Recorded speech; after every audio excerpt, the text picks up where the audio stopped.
Welcome to another episode of Meet Me on the Couch with Asha Tari. Today we have a very special guest on the couch with us. His name is Jason Davis. Jason is a gang member in the Bloods gang, as well as a youth counselor and a mental health advocate.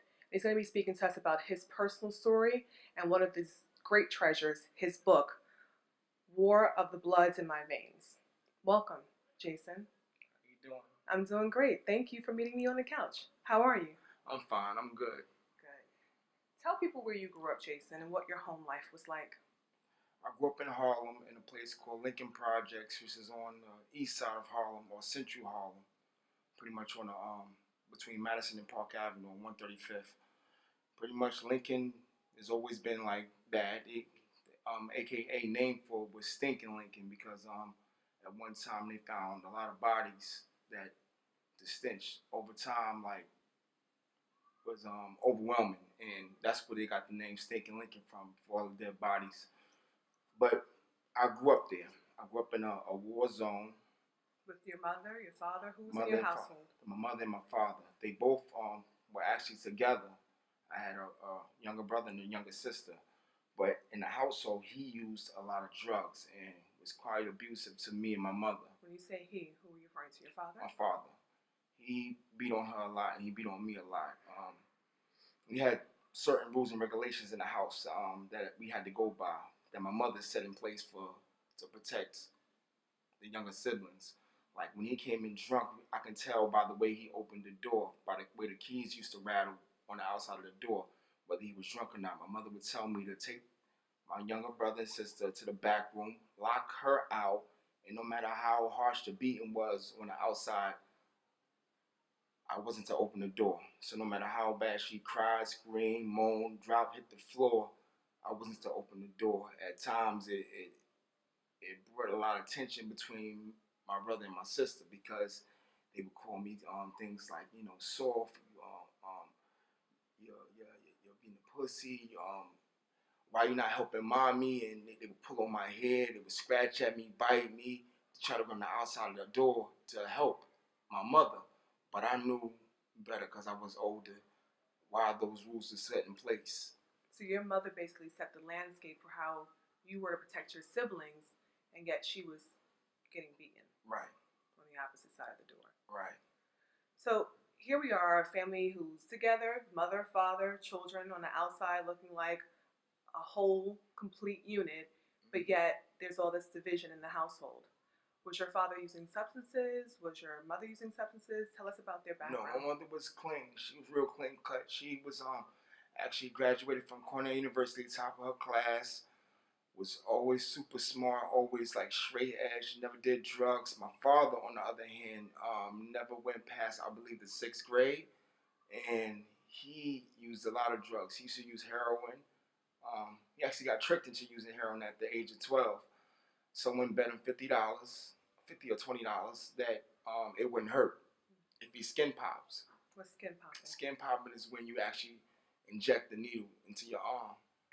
And ever since then, he was a loyal customer. At 12 years old, he skin popped for the first time, and that was it. He was hooked ever since. I mean, as time went by, he graduated to different things like PCP and also besides heroin, crack. He graduated to all those things. As the eras went by, he used them. When you were a kid, were you aware that your father was using substances? Sure, he did it in front of me often. I almost got left back my first grade at 6 years old. I used to go to a school called PS.1 before I got kicked out. What happened was he used to take me out of school a lot. Pretty much, I missed a lot of my school year, like at least half. Like my attendance record was really, really horrible. I had like half going to school and half I didn't. He used to call me his little man, and what he used to do was take me out of school, and he used to run the streets with me. He used to chase women a lot, and he did drugs a lot, did drug deals a lot, and he also played with guns. So I seen all of those things. I remember one time, I think he just shot somebody, and he told me to run upstairs. I opened the door. He said, make sure the door was unlocked. He came in shortly after me, a few minutes after me, and that was the first time I seen a smoking gun. Still smoking. It still was hot. He told me to feel it so I can actually get the visual and the sense on how it is when a gun is let off rapidly. So I felt the heat of a gun, and I've seen the nozzle like smoking a little bit. I mean, you were only how old at that time? Had to been around like maybe 9 or 10 years old. So here your father is out in the streets, comes home, and you're the oldest. Yes. And tells you to come out and feel the gun. And what was the purpose of the whole thing? I guess. In your mind, what did you take that to mean? Show me how life is going to be for me. How I need to get ready for it. You know, it's a saying like that, you know, what we used to say like as me being like a older mature gang member. Back in the days, it wasn't no cuts. It wasn't no filters with stuff. Everything had to be raw and exact. So if you wasn't ready to kill someone, don't get in the car. It's that kind of stuff. If you're not, you know, if you want to date me, don't. You're not exempt from anything. You know, if bullets gonna fly, bullets are gonna fly. So your life is basically saying, if you're a part of this, you're part of the whole thing, no matter what. The whole king caboodle. And that started very early in your life. Very early. So tell us, as we go through this journey with you, how you got into being a gang member. How did you actually go from being a part of this unit at home where you're seeing violence in your household?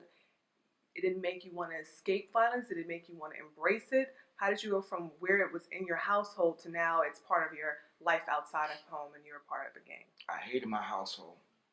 It was times when I was like 12, 13 years old where I would try my best to stay out as long as I could because I knew he was either high or drunk in the house, beat my mother up, or she might have took a ass whooping that was so bad that she went to sleep early. Like, 8, 9 o'clock, she's knocked out. Like, trying to just get past the day. The rest of the kids are asleep, and I'm, probably coming from the library. It's me and like 3 other my brothers going through the same kind of thing in their household. So we would stay late. Know I was going to get an ass whooping later on, but I had to wait as long as possible to enter that household. Maybe, things would be lessened. It wouldn't be as hard. She wouldn't have as much energy to either take it out on me. So that's kind of how I kind of got into it. So it went from him beating her to her beating you guys. Yes, he only beat me and her. For some reason he was fixated on me being perfect. So your mother wasn't a part of the abuse in terms of beating you guys. He was beating you and beating her. Yes. But your 2 siblings stayed out of it. No, there was we made sure they was exempt from all of that. They caught little things here and there, but it wasn't as bad as me and my mother. Like at times, I remember one time he smacked me. He backed me and smacked me, and his ring flew off. And I got another ass whooping because he blamed me for losing his ring. My whole lip was busted.